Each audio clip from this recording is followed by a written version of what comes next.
Ten, kdo mě nemusí, odchod.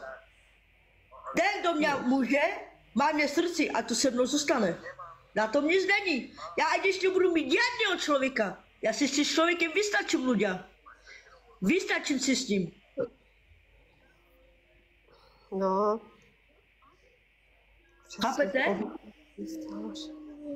A včera ke mně přišla Simona, jo, já vím, kam je chodí můj moderátor. Já to řeknu upřímně. Upřímně to řeknu, ľudia. Já to říkám upřímně, jak to je. Počkejte, až se zapne Milagros. Ladislava, můžem něco říct a na tu otázku napíšeš? Víte, proč nechce chodit ke mně Ladislava na stream? Milagros? Soske.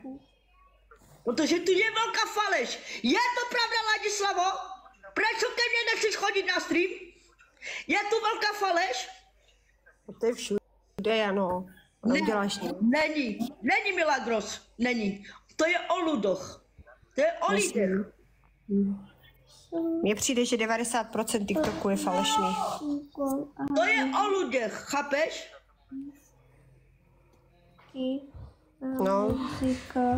Hele, já jsem ráda, že to víš, jak to je. Že jo, a tady vidíš Vladislava to samý. A naopak já ho ani neznám, já ho tady jsem viděla xkrát, já ani vlastně nevím, já ani nemám follow, že ho nesleduju, myslím, že ani nevím, jak neznám.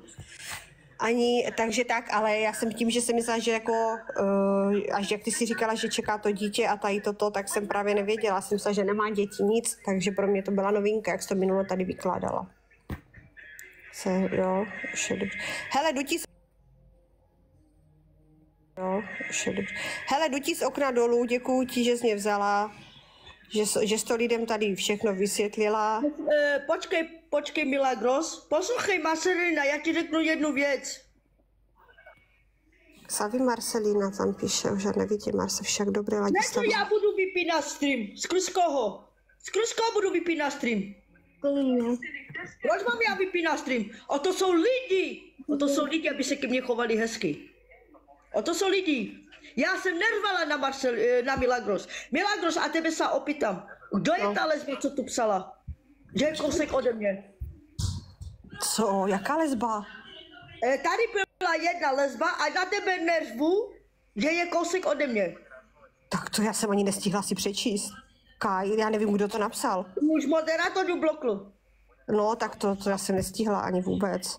To nevím, kdo to je. Lidi jsou závislí. Ne, to jsem vidíš, já jsem to nenašla nikde. To byl fake.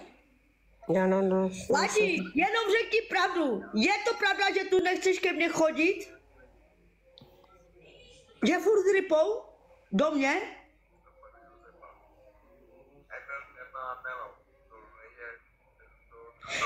Počúvajte, já jsem se dlouho nerozčilovala. Dívejte se, já to řeknem upřímně, ľudia. Já si v životě, tady je Cindy vám dám nahoru, protože Cindy mě zná dlouho. Máme samozřejmě... Cindy, můžeš jít nahoru?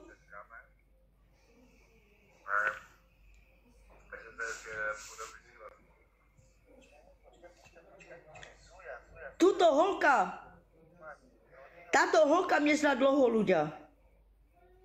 Cindy mě zná dlouho.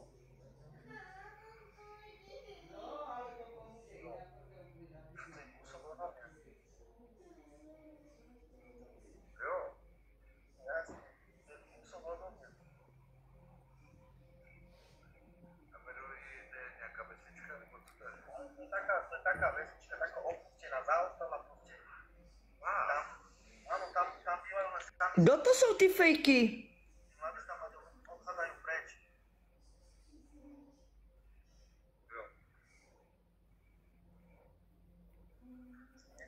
Kdo to je ty fejky? Jak sa volal? Možno moja mama, alebo